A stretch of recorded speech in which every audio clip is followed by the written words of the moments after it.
हे hi hello अस्सलाम वालेकुम। कैसे हैं आप सब। सो गाइस, हम सुनेंगे आज मौमिता को कि मौमिता हमसे क्या कहना चाहती है। मैं मौमिता हूँ। किसी ने मुझे निर्भया कहा, किसी ने मुझे दामिनी कहा, पर मैं मौमिता हूँ। मैं कोलकाता केस में एक ट्रेनी डॉक्टर हूँ और आज मैं आपको अपनी पूरी कहानी बता रही हूँ। मैं अपने माता पिता की इकलौती लाडली बेटी हूँ, जिसका सपना था कि बड़ी डॉक्टर बनकर अपने माता पिता का नाम रोशन करना और अपने सपनों को पूरा करना। आज आप मुझे कोलकाता में एक ट्रेनी डॉक्टर के रूप में जानते हैं।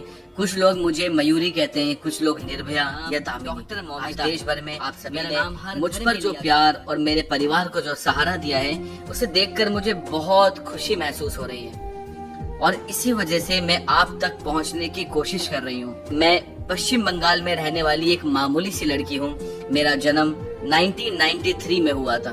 घर में इकलौती होने के कारण मैं अपने माता पिता की बहुत लाडली थी। बचपन से ही मैंने अपने माता पिता को बहुत मेहनत करते हुए देखा। मुझे याद है, एक बार जब मैंने डॉक्टर बनने की इच्छा अपने माता पिता से जाहिर की, तो हम एक मिडिल क्लास फैमिली होने के बावजूद मेरे पिता को मेरी ये इच्छा सुनकर बहुत ज्यादा खुशी हुई। उन्होंने मुझसे कहा, तो बहुत पढ़ लिख कर बड़ी डॉक्टर बन, मैं हूँ ना। कहते हुए उन्होंने मेरे सिर पर प्यार से हाथ फेरा। तब से मेरे माता पिता ने अपनी मेहनत की कमाई से मेरे शिक्षा के लिए पैसे बचाए।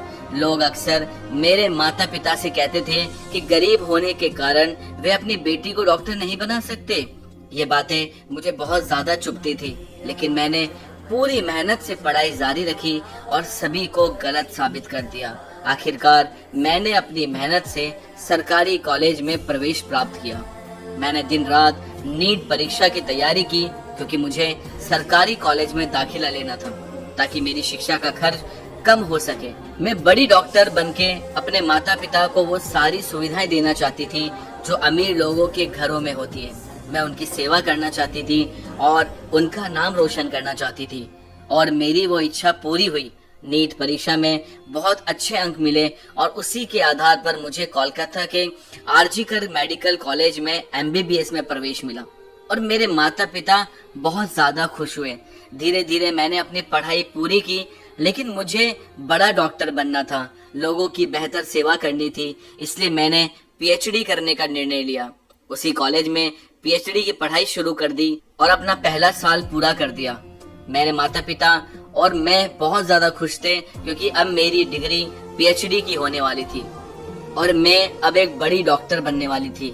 मैं लोगों की सेवा करने वाली थी और पिताजी ने मेरे शिक्षा के लिए जो कर्ज लिया था, उसे भी मैं अब चुकाने वाली थी। मैं अपने माता पिता को एक खुशी वाला जीवन देना चाहती थी। हमने किन कठिन परिस्थिति, मेरे माता पिता खुद भूखे रहते थे, लेकिन मेरे लिए कुछ बनाकर रखते थे ताकि मैं भूखी ना सोऊं। मैंने भी उन्हें देखकर पैसे बचाने का तरीका सीखा। कई चीजें मुझे बहुत पसंद थी, लेकिन मैंने उनसे कभी नहीं मांगा। इसलिए मेरे माता पिता हमेशा कहते थे कि मैं बहुत समझदार हो गई हूँ और वो मुझे अपने बेटे की तरह मानते थे। अब पढ़ाई के साथ साथ मैंने आरजीकर अस्पताल में ट्रेनी डॉक्टर के रूप में नौकरी भी शुरू कर दी। 2024 का साल शुरू हो गया था। मुझे गणपति और दुर्गा पूजा बहुत पसंद थी। अब तो मैं डॉक्टर भी बन गई थी, इसलिए मैंने अपने माता पिता से कहा, इस साल हम गणपति और दुर्गा पूजा धूमधाम से मनाएंगे। अब हमारे पास पैसे भी हैं। आपकी बेटी एक प्रतिष्ठित डॉक्टर बनने वाली है। मेरी ये बातें सुनकर मेरे माता पिता बहुत खुश हुए। उन्होंने कहा, इस साल हम जरूर दुर्गा पूजा साथ मनाएंगे। अब तो मेरे माता पिता मेरे शादी के बारे में भी सोचने लगे थे। तब मेरे पिताजी ने साफ साफ कहा, मेरी शादी की चिंता आप मत करो, शादी के लिए इतने सारे पैसे कहाँ से लाएंगे, इसलिए आप ये सारी चीजें मुझ पर छोड़ दो। अब मैं बड़ी डॉक्टर बनने वाली हूँ और मेरी चिंता आप छोड़ दो। हमारे अच्छे दिन आने वाले हैं और फिर जब मुझे सही जीवन साथी मिलेगा तब मैं शादी करूंगी। मेरे माता पिता की आंखों में हमेशा खुशी के आंसू आ जाते थे जब भी मैं ऐसा बोलती थी। उन्हें खुश देखकर मैं भी बहुत ज्यादा खुश हो जाती थी। मैंने बचपन से अपनी माँ को हमेशा पैसे बचाते हुए देखा था, लेकिन मेरे लिए वे कभी भी खर्च करने से पीछे नहीं हटती थी। मेरी पसंद नापसंद उन्हें बखूबी पता होती थी। मुझे बड़ा करने के लिए उन्होंने बहुत ज्यादा सैक्रिफाइसेस किए, अपनी इच्छाओं को दबा दिया। इसलिए अब मेरी बारी थी उनके लिए कुछ करने की। इसलिए मैंने अपने पहले वेतन से माँ के लिए सोने की चूड़ियां बनवाई। वे चूड़ियां देखकर माँ बहुत ज्यादा खुश हुई और उन्होंने खुशी से मुझे गले लगा लिया। सब कुछ ठीक चल रहा था। पिछले 6 महीनों से मुझे नाइट शिफ्ट भी मिलने लगी थी। कभी हफ्ते में एक बार नाइट ड्यूटी हो जाती थी, तो कभी कभी हफ्ते में 24 घंटे 36 घंटे भी काम करना पड़ता था। इसका कारण मैं आपको आगे कहानी में बताऊंगी। 2024 का अगस्त महीना मेरे लिए कितना घातक साबित होगा, ये मैंने कभी सपने में भी नहीं सोचा था।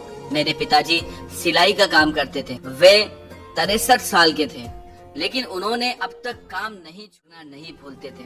हमेशा मुझे उन्हें समय पर दवाई लेने के लिए कहना पड़ता था। हंसते हुए वे कहते थे, हाँ बेटी लेता हूँ। माँ भी हमेशा कहती थी, तू हमारी बेटी और बेटा है। मैं वैसे भी बहुत प्यारी थी, मेरे नाम में ही प्यार छिपा था। जब मैं कॉलेज जाती या ड्यूटी पर होती तो अक्सर कानों में कुछ गलत कामों के बारे में सुनने को मिलता। हमारे सीनियर्स डॉक्टर भी इस पर कभी कभी फुसफुसाते थे, लेकिन मैंने खुद को इन सब चीजों से हमेशा दूर रखा। हाँ, लेकिन जब किसी छात्र के साथ अन्याय होता या किसी मरीज से अधिक पैसे वसूले जाते तो मुझे बहुत बुरा लगता और मैं जब आवाज उठाती, इस पर हमारे प्राचार्य संदीप घोष हमेशा मुझ पर चिल्लाते थे। प्राचार्य होने के कारण हम सभी उनसे डरते थे, लेकिन मैंने भी उनके बारे में बहुत कुछ सुना था कि वे अस्पताल में क्या क्या करते हैं, लेकिन कभी भी आवाज उठाने की कोशिश नहीं की, क्योंकि मैं इन बड़े बड़े लोगों के चक्कर में नहीं पड़ना चाहती थी। लेकिन जब अस्पताल में दवाइयों की कालाबाजारी होने की बात सामने आई तो मैं शांत नहीं रह सकी। मैंने बोलना शुरू किया। मेरी आवाज को कहीं दबाने की कोशिश की जा रही थी। मुझसे बहुत ज्यादा काम करवाया जा रहा था और मेरे काम के घंटे भी बढ़ा दिए गए थे, लेकिन फिर भी मैंने अपना काम ईमानदारी से किया। कभी कभी मैं अपने पिता को ये बातें बताती थी, लेकिन वे मुझे कहते थे, बेटी तुम इन सब चीजों में मत पड़ो, ये तुम्हारी मेहनत पर पानी फेर देंगे। हम साधारण लोग हैं, तुम अपनी पढ़ाई पूरी करो, फिर हम देखेंगे कि क्या करना है। पिताजी के शब्द बिल्कुल सही थे। यहाँ तक पहुँचने के लिए मैंने बहुत ज्यादा मेहनत की थी, इसलिए पिछले 6 महीनों से मैं प्राचार्य और विभाग के उत्पीड़न को सहन कर रही थी और शांतिपूर्वक सिर्फ अपना काम कर रही थी। शायद मुझसे इन लोगों को खतरा महसूस हो रहा था और इसलिए उन्होंने पहले से ही कुछ योजना बनाना शुरू कर दिया था, लेकिन मुझे इसका जरा भी अंदाजा नहीं था। कभी कभी मेरे दोस्त और मैं इस विषय पर चर्चा किया करते थे कि हमारे अस्पताल में कितने गलत काम हो रहे हैं, लेकिन हम हमेशा बोलते बोलते चुप हो जाते क्योंकि हमें इन चीजों से उलझना नहीं था। खैर, हमारे अस्पताल में 2019 में संजय रॉय नाम का व्यक्ति भर्ती होता है। वह अस्पताल की पुलिस चौकी में काम करता था और वो 4-5 साल से यही काम कर रहा था, इसलिए उसे हमारे हर विभाग के बारे में पूरी जानकारी थी। कई मरीजों को वह बेड दिलवाता था और उसके लिए वो उनसे पैसे लिया करता था। संजय रॉय की नजर बहुत ज्यादा खराब थी। वह अस्पताल में आने वाली हर महिला को गलत नजरों से देखता था। इसके बारे में भी हम में चर्चा होती थी, लेकिन वह प्राचार्य का बहुत ज्यादा खास आदमी था और उनके लिए हमेशा काम करता था, इसलिए हमने कभी उसकी शिकायत करने का विचार नहीं किया, क्योंकि बेवजह विवाद नहीं चाहा। लेकिन हाँ, संजय रॉय की नजर बहुत खराब, इसलिए मैं ऐसे आदमी से दूर ही रहती थी। उस दिन भी जब मैं घर से काम पे जाने के लिए निकली तो मुझे जरा भी एहसास नहीं था कि ये मेरा आखिरी दिन होगा। जब मैं अपने घर से जा रही थी, मुझे बिल्कुल अंदाजा नहीं था कि अब मैं अपने माता पिता और अपने छोटे से घर को कभी नहीं देख पाऊंगी। शायद इसलिए मैंने अपनी माँ से कहा, पिताजी को समय पर दवाई दे देना, और मैं ये कहकर घर से बाहर निकली। 8 अगस्त को मैं पूरा दिन काम कर रही थी, अपने मरीजों की देखभाल कर रही थी। हमारे सेमिनार हॉल के पास एक कमरा के निर्माण चल रहा था, इसलिए ऊपर आने जाने का ज्यादा मूवमेंट नहीं था। हम सब वार्ड में इकट्ठा थे। 4-5 डॉक्टर और मेरे साथ थे। हम कुछ चीजों पर चर्चा कर रहे थे। उस समय संजय रॉय भी वहीं था और वो मुझे घूर रहा था, लेकिन मैंने उसे नजरअंदाज कर दिया। कुछ समय बाद वह वहां से चला गया और हम सब ने खाना खाया। फिर सभी अपने अपने काम पर लग गए। मैं थोड़ा फ्री थी, इसलिए मैंने रात को माँ को फोन किया। जब तक मैं माँ को फोन नहीं करती तब तक वे और पिताजी खाना नहीं खाते थे। उन्हें बताना पड़ता था कि मैंने खाना खा लिया है, तभी वो खाना खाते थे। उस दिन भी मुझे जरा भी अंदाजा नहीं था कि ये मेरी माँ से आखिरी बातचीत। इसका ध्यान रखना, मेरी चिंता मत करो, मैंने खाना खा लिया है। मेरे पिताजी को बीपी की प्रॉब्लम थी, इसलिए समय पर दवाई लेना उनके लिए जरूरी था। उनकी दवाइयाँ कभी नहीं छूटनी चाहिए थी, इसका पूरा ध्यान मैं रखती थी। मुझे याद है एक बार पिताजी की दवाइयाँ रात में ही खत्म हो गई थी। पिताजी ने सोचा कि एक दिन दवा न लेने से क्या फर्क पड़ जाएगा, सुबह जाकर दवा ले आऊंगा। लेकिन मैंने घड़ी में देखा रात के 11 बजे थे। मैंने वहीं सबका खाना रोक दिया और कहा पिताजी की दवा आने तक कोई खाना नहीं खाएगा। और इतनी रात में भी मैंने उनके लिए दवा का इंतजाम किया। लेकिन अब अस्पताल में ज्यादा काम होने के कारण मुझे घर पर ध्यान देने का समय नहीं मिल रहा था, इसलिए माँ को ही जबरदस्ती सब कुछ बताना पड़ता था। उन्हें याद दिलाना पड़ता था कि पिताजी की देखभाल करें। उस दिन भी सब कुछ बिना भूले बताया और माँ से बात करके मैंने पूरे फ्लोर पर जाकर मरीजों का चेकअप किया। इसके बाद मैं आराम करने और अपने अगले पढ़ाई के लिए तीसरी मंजिल पर सेमिनार रूम पहुंची। लेकिन मुझे नहीं पता था कि वहां जाना मना है। मुझे तो अब पता चला कि बगल में बिल्डिंग का काम चालू होने के कारण ऊपर किसी को जाने नहीं दिया जा रहा था। मैं तो वहां चली गई। दोपहर के 2-3 बजे तक मैंने अपनी पढ़ाई की। मैंने सोचा अब थोड़ा सो लेना चाहिए। 36 घंटे की ड्यूटी के कारण बहुत ज्यादा थकावट महसूस हो रही थी। मरीजों की सेवा में लगे रहने के कारण खुद पर ध्यान देने का समय ही नहीं मिल रहा था। दूसरों को जीवन दान देने वाली मैं अपने जीवन की देखभाल के लिए समय नहीं निकाल पा रही थी। इसलिए किताबें और डायरी बंद करके सेमिनार हॉल में ही शांत होकर सो गई। इतनी गहरी नींद में थी कि सेमिनार हॉल में कौन आ रहा है जा रहा है इसका भी मुझे कुछ पता नहीं था। फिर क्या सुबह के समय संजय रॉय शराब पीकर सेमिनार हॉल में आया, इसका भी मुझे पता नहीं चला क्योंकि मैं बहुत गहरी नींद में थी। उसके आते ही उसकी नजर मुझ पर पड़ी और उसके अंदर का राक्षस जाग गया। वह मेरे पास आया और उसने मेरे शरीर को छुआ। नींद में होने के कारण मुझे ज्यादा समझ में नहीं आया, लेकिन जब शरीर पर हाथ फिरने लगा तब मैं जाग गई। सामने संजय रॉय जैसा दुष्ट व्यक्ति को देखकर मैं बहुत ज्यादा डर गई। नींद में होने के कारण लेकिन उसने बहुत ज्यादा शराब पी हुई थी। उसके मुंह की बदबू से मुझे समझ में आ गया था वो मेरी कोई बात सुनने की हालत में नहीं था। मैं उससे मिन्नतें कर रही थी, मुझे छोड़ दो कह रही थी, लेकिन उसे जरा भी तरस नहीं आ रहा था। आखिरकार मैंने जोर जोर से चिल्लाना शुरू कर दिया। तब वो थोड़ा डर गया और जल्दीबाजी से उसने मेरे मुंह पर हाथ रख दिया ताकि मेरी आवाज ना निकल सके। मैं उसे लड़ रही थी, मन ही मन प्रार्थना कर रही थी कि कोई मेरी आवाज सुन ले। लेकिन उस रात मेरी आवाज किसी ने नहीं सुनी, क्योंकि उस रात ऊपर वाले फ्लोर पर किसी को आने की इजाजत ही नहीं थी, जैसा कि अब पता चला है। इसका मतलब है कि मेरे खिलाफ सारा षड्यंत्र पहले से ही रचा गया था।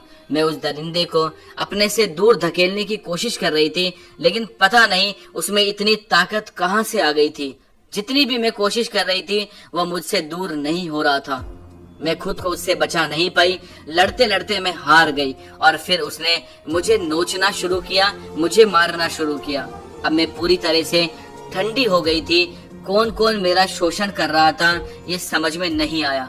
मेरे दर्द से चीखें निकल रही थी, लेकिन न जाने जोर से क्यों मेरी आवाज किसी को सुनाई नहीं दी। चिल्लाते चिल्लाते मेरा शरीर बिल्कुल ठंडा पड़ गया और फिर मेरे सपनों की हत्या कर दी गई, और वो भी बहुत बर्बरता से। आखिरकार मेरी जान चली गई, लेकिन मेरे शरीर पर शोषण की निशानियां रह गई। मेरा चश्मा टूट गया, उसके कुछ टुकड़े मेरे खून से सने हुए आंखों में घुस गए। मेरे फटे हुए होठ मेरी आवाज दबाने के लिए उसने मेरा गला दबाया था। खुद को बचाने की कोशिश में मेरे खून से सने हुए नाखून मेरे शरीर पर किए गए अनगिनत वार, जांग की हड्डी टूटने तक फैली हुई मेरी टांगे और घायल हुए मेरे जन्नांग। इतना सब कुछ सहने के बाद भी मैंने उन पुरुषों की क्रूरता का मुकाबला किया था। लेकिन काश उन पुरुषों के अंदर थोड़ा सा भी रहम होता तो मेरी आखिरी सांस तक मैं जिंदा रह पाती। मेरे शरीर पर वार करते समय उन्होंने सोचा होता कि मुझे मारते समय उन्हें खुद को भी दर्द महसूस हुआ होता, लेकिन वो दरिंदे की तरह आकर मुझे बर्बाद करके चले गए। उस दिन मेरे जिस्म के साथ साथ मेरी अंदर की रूह का भी बलात्कार हुआ और आखिरकार इस ट्रेनी डॉक्टर मोमिता ने दुनिया से अलविदा कह दिया। मरते समय मेरी आंखों के सामने सिर्फ मेरे माता पिता का चेहरा था। अब उनका क्या होगा, यही सवाल मेरे दिल में बार बार आ रहा था। हर दिन दूसरों की जान बचाने वाली मैं, मेरी जान बचाने के लिए वहाँ कोई नहीं था। मरते वक्त भी मुझे यही डर सता रहा था कि मेरे माता पिता इतने बड़े दुख को कैसे सहेंगे। उस दरिंदे ने मेरा शोषण किया, मुझे जिंदा रहते हुए मार डाला और मेरी हत्या कर दी, और फिर मेरे अधनंगे शरीर पर अधूरा कपड़ा डालकर ऐसे चला गया जैसे उसने कुछ किया ही नहीं। मेरी आत्मा तड़पती रही, मेरे सपने अधूरे रह गए। हर दिन 10 से 12 घंटे की मेहनत में मैं यहाँ तक पहुंची थी। मेरा और मेरे पूरे परिवार का सपना एक ही रात में बिखर कर रह गया। मेरे लिए पूरा दिन सिर्फ एक काम था।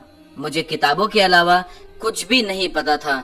मुझे एमडी में गोल्ड मेडल चाहिए था, टॉप डॉक्टर बनना था। मैंने अपनी डायरी में भी ये लिखा था, क्योंकि मेरे माता पिता ने बड़ी मेहनत से मुझे पढ़ाया था और एक रात में उनकी मेहनत और मेरी पढ़ाई सब कुछ जलकर राख हो चुकी थी। असल में अगले दिन से क्या हुआ, कैसे अपराधी पकड़े गए, ये खबर मेरे घर तक पहुंचती है। लेकिन आपकी बेटी ने हॉस्पिटल में आत्महत्या कर ली है, ऐसा बताया गया। माँ तो सब कुछ खत्म हो गया कहकर रोने लगी। पिताजी तो सोचने की हालत में ही नहीं थे। पड़ोस में रहने वाले रिश्तेदारों ने उन्हें संभाला और हॉस्पिटल लेकर आए। दौड़ते हुए आने वाले मेरे माता पिता अपनी बेटी को आखिरी बार देखने के लिए तड़प रहे थे, लेकिन उन्हें अंदर जाने नहीं दिया जा रहा था, क्योंकि अंदर मेरी हत्या के सबूत मिटाए जा रहे थे। मेरी माँ गिड़गिड़ा रही थी, बेटी को एक बार देखने दो कहकर रो रही थी। पूरे 3 घंटे बाद मेरे माता पिता को मुझे देखने की इजाजत मिली। बेटी को घायल और अधनंगी हालत में देखकर मेरे माता पिता तुरंत समझ गए ये आत्महत्या नहीं हो सकती। हमारी बेटी आत्महत्या करने के लिए डॉक्टर नहीं बनी थी। मेरी ऐसी हालत देखकर माँ और पिता तुरंत बोले ये बलात्कार है। माता पिता थे ही, लेकिन रिश्तेदार, दोस्त, सहयोगी सब मेरे जोर से आवाज उठाते हैं और मेरा बलात्कार करके मेरी हत्या की गई है, इसलिए सभी गुस्से में थे। इतना बड़ा हंगामा देखकर पुलिस आखिरकार बहुत देर से वहां पहुंचती है और फिर पूछताछ शुरू होती है। तब तक काफी भीड़ इकट्ठा हो जाती है। इतनी बड़ी जनता के इस आक्रोश से संजय रॉय अपने हेडफोन के सहारे पकड़ा भी जाता है। बिना कुछ कहे वो आरोपी अपना गुनाह कबूल भी कर लेता है, फिर उसे गिरफ्तार भी कर लिया जाता है और मामला वहीं खत्म कर दिया जाता है। किसी का कहना है मेरे साथ सिर्फ बलात्कार हुआ है, तो कोई कह रहा है सामूहिक बलात्कार हुआ है। मेरे योनि में पाया गया 151 ग्राम वीर्य जो केवल उस आरोपी का बताया जा रहा है। क्या मेरे साथ हुआ सामूहिक बलात्कार दबाया जा रहा है? अचानक मरम्मत के नाम पर घटना स्थल की दीवारें तोड़ी जाने लगी। इमरजेंसी रूम में सीसीटीवी कैमरा नहीं, वीडियो मिला था, उसमें अब तक कोई सच्चाई सामने क्यों नहीं आई? क्या बलात्कार और मुझे मारने की साजिश में बड़े चेहरों को बचाने के लिए सबूत मिटाए जा रहे थे? जनता के बीच घुसकर क्या उन दरिंदों के कुछ लोगों ने हॉस्पिटल में आकर सारे सबूत नष्ट कर दिए थे और मेरे साथ अत्याचार करने वाले उन लोगों को छोड़कर फिर से उन्हें जिंदगी जीने का मौका देने का फैसला किया जा रहा था? अब मुझे न्याय मिलेगा या नहीं? मेरे साथ जो हुआ वह क्यों हुआ? क्या कभी पता चलेगा? क्या संजय रॉय को कभी फांसी होगी या नहीं? लेकिन अगर उन्हें ऐसे ही छोड़ दिया गया तो जल्दी ही आपके सामने एक और निर्भया आ जाएगी, एक और मौमिता आ जाएगी। ये मत भूलो कि वो कोई बहन हो सकती है, बेटी हो सकती है, बहू हो सकती है, पत्नी हो सकती है, लेकिन होगी तो वो एक औरत ही। 2012 में मेरे जैसे ही एक और लड़की के साथ अन्याय हुआ था। उसके आरोपियों को 7 साल बाद फांसी की सजा मिली थी। उसे बहुत देर से न्याय मिला। अगर हमारी जैसी दूसरी निर्भया नहीं चाहिए तो मुझे न्याय दिलाओ। क्या मेरे माता पिता को उनकी बेटी से दोबारा मिलने का मौका मिलेगा? मैंने एक डॉक्टर बनकर सभी की सेवा करने का फैसला किया था, सबको एक देवता के रूप में बचाने का निर्णय लिया था, लेकिन खुद को बचाने में मैं असफल रही। मैं मौमिता एक अनसुलझी गुत्थी बनकर रह गई। जीते हुए लोगों की सेवा करके खुशी से जीने का मेरा सपना अधूरा ही रह गया। मेरी हत्या और बलात्कार की गुत्थी अब सुलझती नजर नहीं आ रही। मैं वही ट्रेनी डॉक्टर बोल रही हूँ, डॉक्टर मौमिता, जो कुछ दिन पहले तक आप में से ही एक थी। बिना किसी गलती के मैंने अपनी जिंदगी खो दी। काश उन लोगों में कुछ दया होती तो आज ये महिला डॉक्टर जिंदा होती। मेरे माता पिता अभी तक इस दुख से उभर नहीं पाए हैं, लेकिन फिर भी मजबूती से खड़े होकर मुझे न्याय दिलाने की कोशिश कर रहे हैं। मेरे पिता की केवल एक ही बेटी थी। आज मैं भले ही अल्लाह के पास आ गई हूँ, मगर अब आप सभी मेरे बेटे बेटियां, मेरे माता पिता की संतान हो। एक बेटी चली गई लेकिन हजारों बेटे बेटियां उन्हें मिल गए हैं। इसलिए कृपया मेरे माता पिता का देखभाल करें, मेरे माता पिता का ध्यान रखें। मेरे पिताजी बहुत स्वाभिमानी हैं, वे किसी का बस इतना सा कर देना, जब भी माँ बाप को जरूरत पड़े तो उनका साथ दे देना।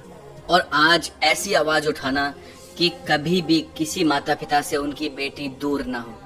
मैं अपने माता पिता से बहुत प्यार करती हूँ, इसलिए ही मुझे सबसे ज्यादा दुख हो रहा है। दोस्तों, मुझे न्याय दिलाओ, आरोपियों को सजा दिलाओ, आवाज उठाओ, मेरे माता पिता का सहारा बनो, उनकी मदद करो। सच में भले ही मैं अब नहीं हूँ, लेकिन अब आप ही उनकी संतान बनो और मुझे न्याय देने के लिए आवाज उठाओ। मुझे न्याय मिलेगा या नहीं, आप लोग मुझे कमेंट में जरूर बताओ। आरोपियों को तो सज़ा ज़रूर मिलेगी मोमिता।